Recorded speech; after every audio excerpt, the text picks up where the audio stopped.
abbiamo perso una persona veramente, un grande volontario per il nostro paese, una persona veramente disponibile, una persona che lo conoscevo bene, gran lavoratore, quando c'era da fare qualcosa anche nel sociale, nel paese, lui c'era sempre. Resana in lutto dopo il tragico incidente sul lavoro costato la vita ieri sera a Giuseppe Taccin, 65 anni, morto mentre lavorava nella sua officina di tornitura meccanica nella frazione di San Marco.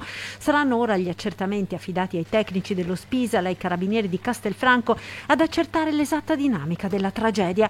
Dai primi accertamenti pare che Taccin sia rimasto impigliato con un indumento nel tornio, finendo schiacciato nel macchinario.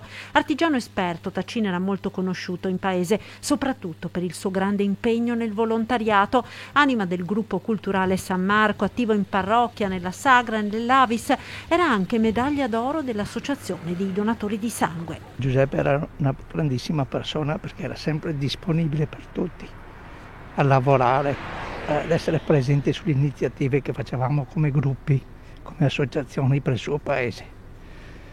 Purtroppo questa è una grandissima perdita. Nelle ultime settimane aveva collaborato all'allestimento della storica mostra dei presepi. L'esposizione domani aprirà, lui avrebbe voluto così, dice il sindaco, ma non ci sarà la prevista cerimonia e questa sera il concerto di Natale inizierà con un minuto di raccoglimento ed una preghiera per ricordare Giuseppe Taccin.